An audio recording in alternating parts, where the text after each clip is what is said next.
새끼가 이씨. 부탁드리겠습니다. 현장에 이상한 이만치 깔끔하게. Halo guys, balik lagi ke channelnya Mimin. Gimana kabar teman-teman semua? Semoga baik-baik aja ya. Oke, di video kali ini mari kita review drama Hunter with a Scalpel. Kayaknya seru sih. Bagaimana reviewnya? Ini dia. Bye Mimin. Dr. So Se-hyun adalah ahli forensik yang dikenal pinter banget dan juga sangat-sangat ahli di bidangnya. Jadi ketika dia datang ke lokasi kejadian untuk mengungkapkan apa yang terjadi, dia selalu membuat dirinya seolah-olah dialah si serial killernya.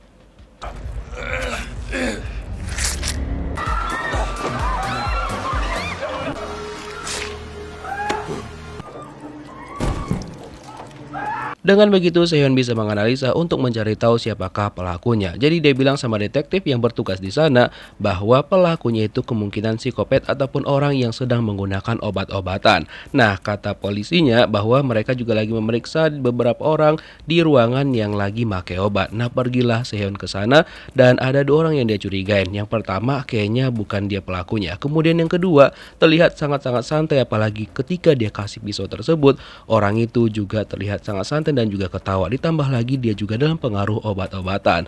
Nah, dari sinilah Se-hyun tahu bahwa dialah pelakunya. Gak butuh waktu lama, Se-hyun bilang bahwa pisau tadi adalah milik si pemuda tadi dan dialah pelakunya. Sementara itu, ini adalah Jung Jung-hyun di mana dia berprofesi sebagai detektif. Jadi pada hari itu dia lagi bertugas untuk mencari psikopat bersama rekannya yang bernama Jong Chang-jin. Cuma si Jong Chang-jin ini kan ketika dia lagi makan di supermarket, dia melihat ada seorang anak yang mencuri coklat. Jadi dia bawalah anak tersebut ke mobil dan dia bilang sama Jung-hyun, udah kita bawa aja ke kantor polisi. Tapi Jung-hyun bilang, enggak, kan kita lagi mengintai seseorang. Terus tiba-tiba dia melihat orang yang mencurigakan, lalu dia kejarlah orang itu. 앉아. 앉아.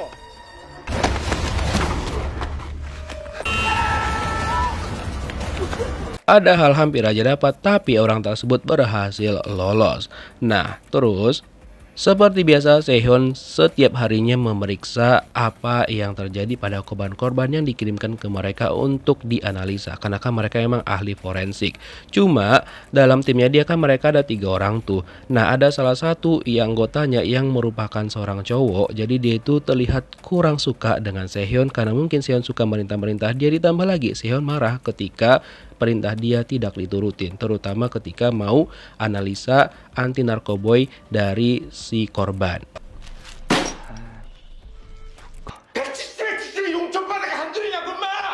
Terus Jung-hyun dia dimarahin sama bosnya gara-gara nggak becus dan nggak bisa menangkap orang yang dia kejar tadi. Dia sudah mencoba untuk menjelaskan tapi tetap aja nggak didengarkan, malah dilemparin barang-barang ke arahnya dia. Kemudian seniornya langsung ngebawa dia keluar dari sana dan berdiskusi kembali. Sementara anak yang mereka bawa itu dikonfirmasi bahwa dia tinggal sama adiknya dan juga neneknya. Cuma wali mereka nggak bisa datang karena neneknya baru aja mengalami kecelakaan terjatuh, jadi sedang dirawat di rumah sakit. Jadinya setelah itu Jung-hyun bertugas untuk mengantarkan anak tersebut pulang.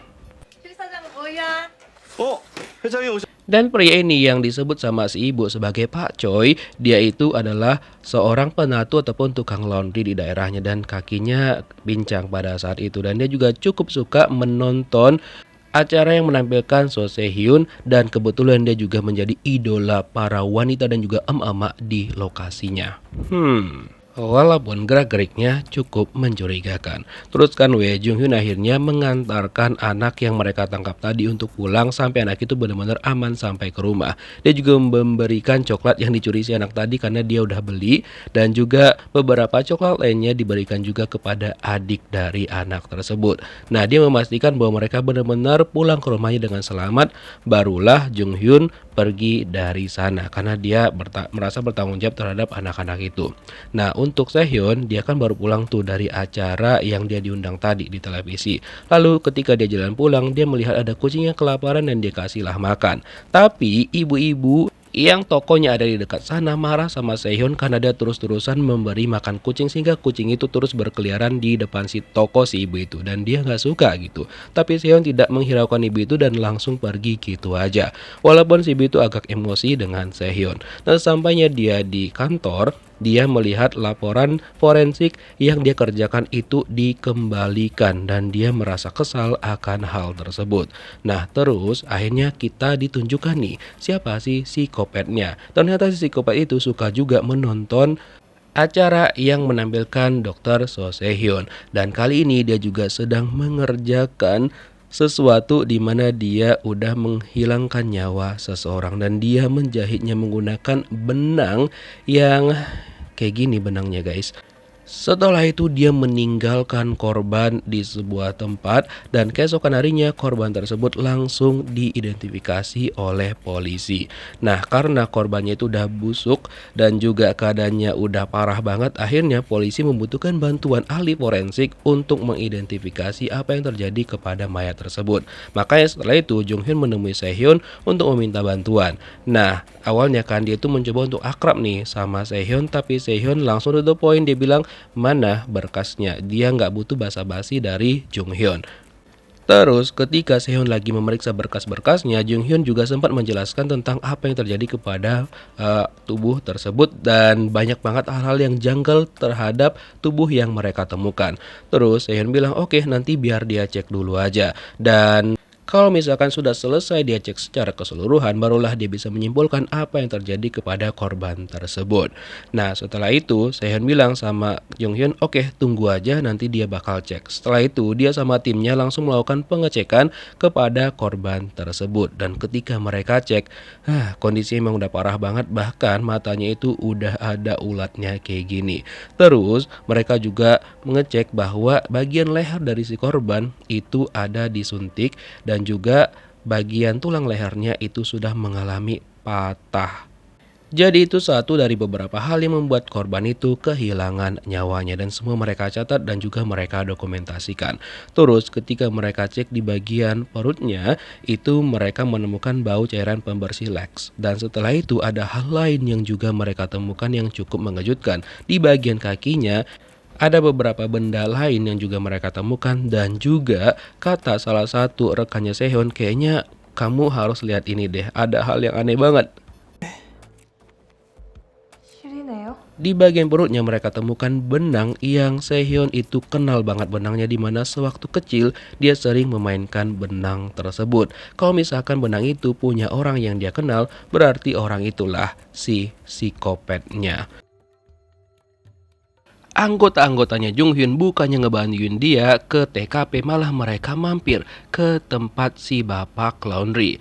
Sekalian mereka bertanya tentang orang yang mereka cari, cuma si bapak laundry bilang bahwa dia itu nggak tahu sama sekali. Setelah itu Jung Hyun menelpon mereka dan menyuruh mereka untuk segera datang ke TKP karena dia dan juga Soo Hyun si ahli forensik bakal datang ke sana untuk memeriksa TKP secara langsung. Tapi tetap aja mereka kelihatan gak suka banget dengan Jung Hyun. Walaupun si bapak laundry bilang udah pergi aja sana, nanti kalian kena marah. Tapi tetap juga nih si bapak laundry sangat-sangat mencurigakan. Nasib yang sama juga dialamin sama So Se-hyun. Ternyata sesama rekannya juga atasannya di tempat forensik itu juga nggak suka sama dia. Pokoknya mereka pengen menyingkirkan dia gitu loh.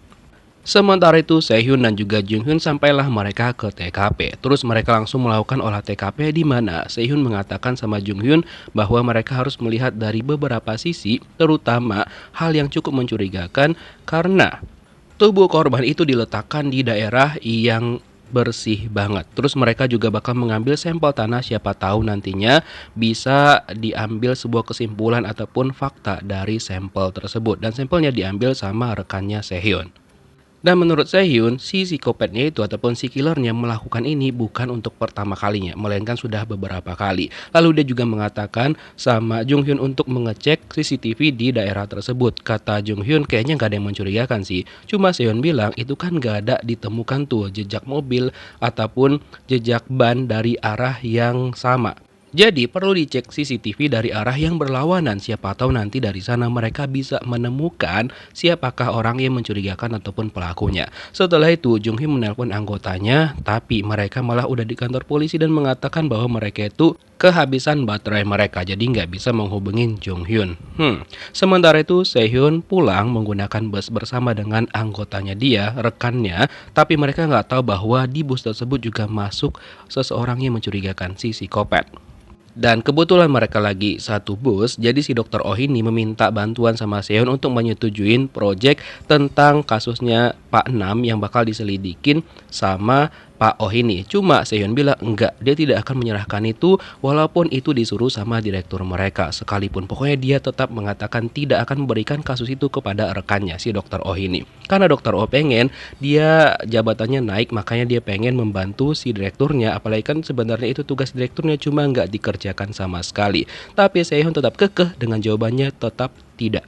Setelah itu Sehun duluan turun tanpa menyadarin bahwa di dalam bus itu masih ada si psikopat. Nah sementara itu untuk Jung Hyun dia masih di kantor polisi sampai malam untuk mencari bukti-bukti dan juga mengecek CCTV, sedangkan teman-temannya udah pada pulang. 엄마는 별일 없으셨죠? 그럼요.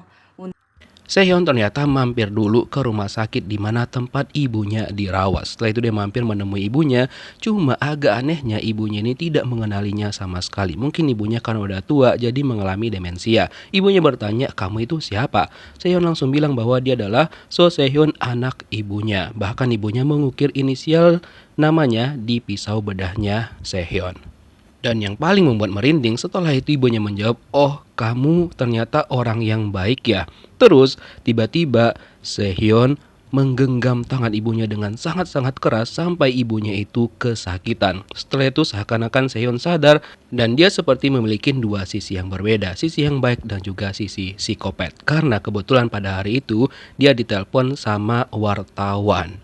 Kalau enggak, entah apa yang terjadi sama ibunya. Sementara itu, dokter Oh rekannya Sehyon kan dia sampai itu ke rumahnya. Dan ketika dia mau tutup pintu, ternyata si psikopat itu ngikutin dia dan masuk ke dalam rumahnya.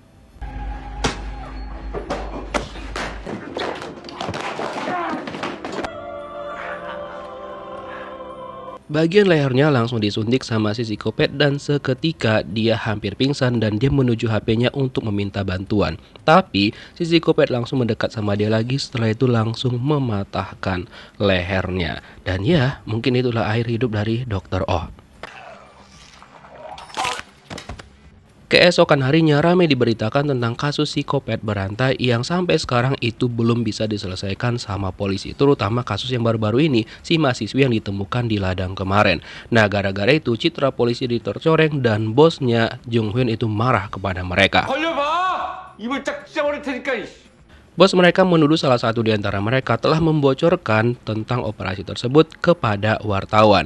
Bahkan anggota-anggotanya Jung Hyun bukannya malah bekerja sama, tapi mereka juga malah menuduh Jung Hyun lah yang membocorkan kepada wartawan. Sehingga jadinya gara-gara itu Jung Hyun marah kepada anggotanya dan mereka jadinya ribut dan juga adu mulut. 보다 위라는 게 가장 키는 하냐? 형님, 나 씨발 너 Jung Hyun udah cukup sabar banget sih menghadapin anggota-anggotanya. Memang beberapanya ada seniornya dia, walaupun dia lebih muda, tapi dia adalah ketua mereka, tapi nggak dihormatin sama mereka. Setelah itu dia nelpon Sehyon dan bertanya apakah Sehyon kemungkinan yang membocorkan kepada wartawan. Sehyon bilang enggak sama sekali, tapi dia juga dituduh sama rekan kerjanya sudah membocorkan hal tersebut, padahal dia juga nggak ada ngapa-ngapain. Walaupun kemarin dia itu sempat ditelepon sama wartawan. Terus Sehyon bilang sama Jung Hyun entar dia telepon balik karena dia menemukan sebuah fakta dari sampel yang dia ambil dari kulit bagian leher di si korban yang mereka temukan di ladang kemarin, di mana dulunya itu sempat dia lihat polanya seperti sikat kain. Nah setelah itu dia bertemulah dengan rekannya untuk menanyakan apakah hasil yang dia minta kemarin itu, sampel yang dia kasih sudah keluar. Dan ternyata hasilnya sudah keluar dan bener aja dong kalau ternyata jamur yang mereka temukan di bagian kulit itu adalah jamur yang dulu Sehyon pernah lihat ketika dia lagi koas. dan memang berasal dari sikat untuk cuci piring ataupun untuk cuci baju dan segala macamnya lah. Dan dia mengatakan bahwa kemungkinan besar si psikopatnya itu bukan orang yang ahli dalam medis, kemungkinan juga dia adalah orang yang nggak paham sama sekali tentang medis, jadi menjadikan korbannya itu kayak benda aja gitu. Terus rekannya bertanya, kemana dokter Oh? Apakah mereka berantem ataupun gimana? Terus Seon nggak menjawab karena itu terlalu kekanak-kanakan. Kalau misalkan pun berantem nggak mungkin gara-gara itu dokter Oh nggak datang. Sementara itu di kantor polisi, bosnya Jung Hyun meminta kepada mereka untuk fokus dan juga serius untuk menjalanin dan menangkap si pelakunya. Pokoknya mereka fokusnya itu jangan ke korban dulu, tapi lebih ke menangkap tersangkanya. Siapakah pelakunya, itulah yang harus mereka tangkap. Terus Jung Hyun meminta rekan-rekannya untuk mengecek CCTV, tapi mereka nggak mau. Ntar mereka bilang besok aja lah, kok pikiran udah jernih gitu. Bisa-bisanya, tapi Jung Hyun tetap melaksanakan kerjaannya dengan baik. Terus kan Seon kan mendapatkan clue tuh, yaitu sikat. Nah, dia pernah menghilangkan nyawa seseorang, si psikopat, sewaktu dia masih kecil, dan dia yakin banget bahwa orang itu sudah kehilangan nyawanya. Dan dia pastikan orang itu dia masukkan ke koper dan juga sudah mengeluarkan cairan berwarna merah yang banyak banget. Tapi apakah orang itu beneran masih hidup? Dan kalau misalkan masih hidup, bagaimana caranya dia bisa selamat?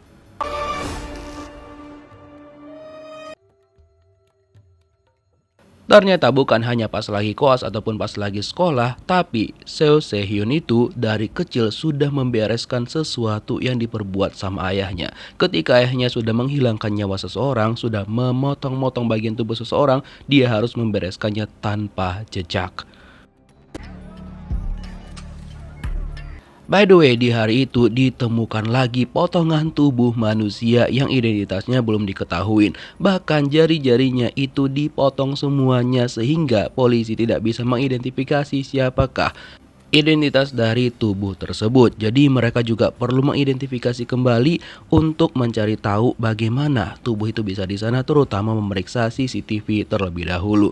Jung Hyun semakin bingung dengan apa yang terjadi. Setelah itu mereka balik ke kantor polisi dan mereka bakal mencoba mencari di manakah orang tersebut.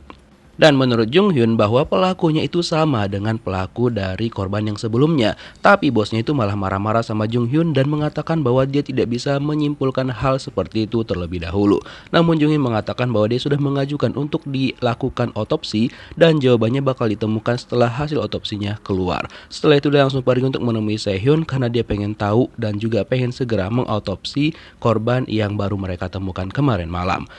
Sementara itu di kantor forensik, Se-hyun dikatakan sama anggotanya bahwa Oh Min-ho itu nggak masuk udah 2 hari. Setelah itu dia dipanggil sama direkturnya dan juga bertanya tentang Oh Min-ho di mana. Dan dia juga meminta sama Se-hyun di hari itu dia harus menyelesaikan masalahnya dengan Oh Min-ho karena kan dia ketua tim. Jadi dia harus bertanggung jawab dengan anggotanya dan juga nggak boleh berselisih dengan anggotanya terlalu lama.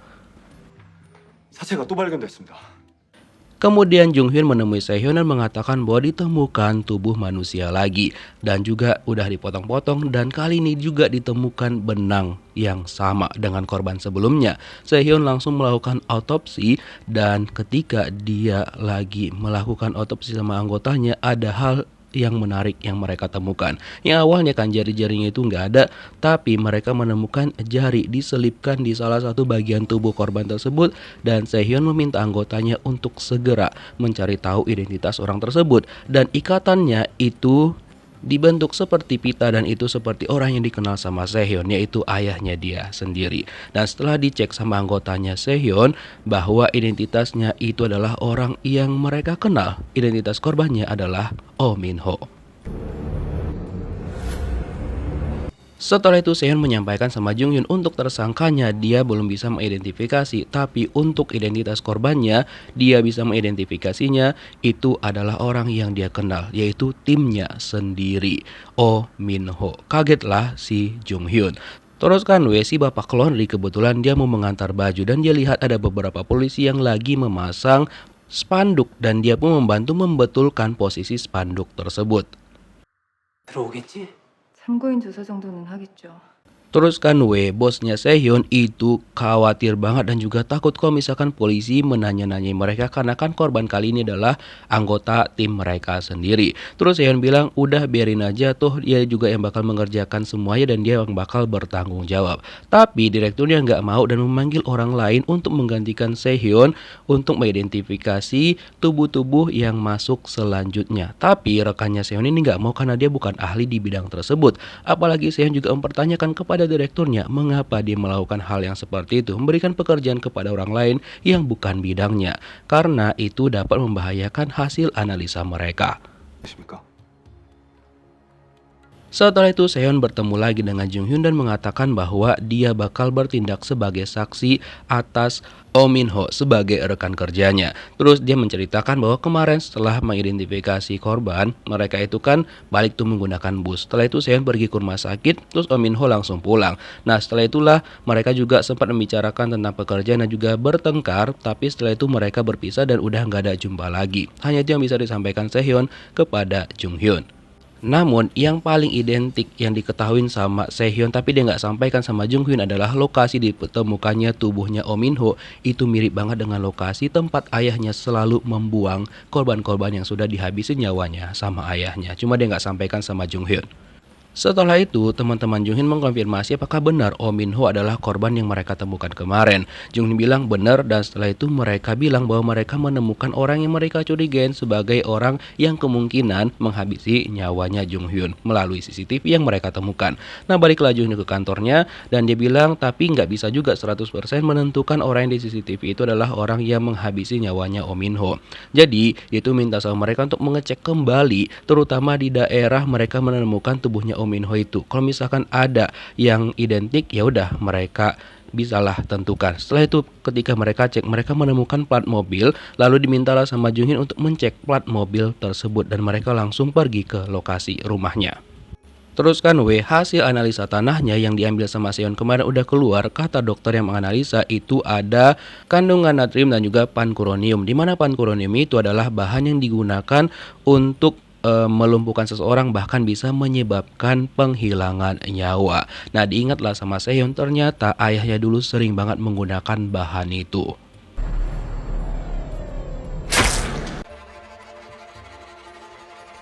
Setelah itu Sehyon mencoba membaca kembali laporan otopsi untuk menemukan fakta-fakta yang lain. Sementara itu Jung Hyun dan juga rekan-rekannya sudah menuju ke rumah pelaku yang mereka curigain. Mereka ketok-ketok rumahnya nggak ngebuka sama sekali, lalu mereka buka paksalah pintunya dan ketika itu mereka menemukan orangnya di dalam tapi dia malah kabur.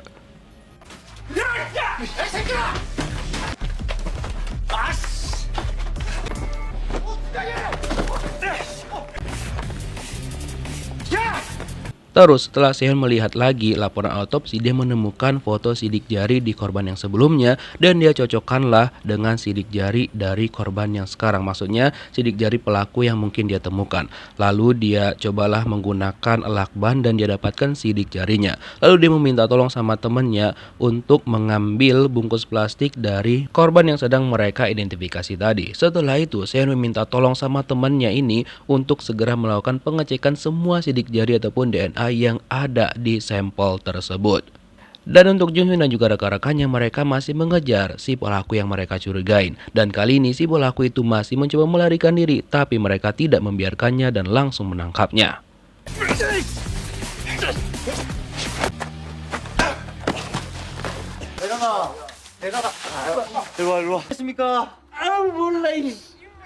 Untung aja kali ini mereka menangkapnya dan langsung membawanya ke kantor polisi untuk diperiksa. Dan untuk Sehyon akhirnya hasil sidik jarinya udah keluar dan itu sidik jarinya sama persis. Dan kemungkinan besar sesuai dugaannya dia itu adalah ayahnya sendiri.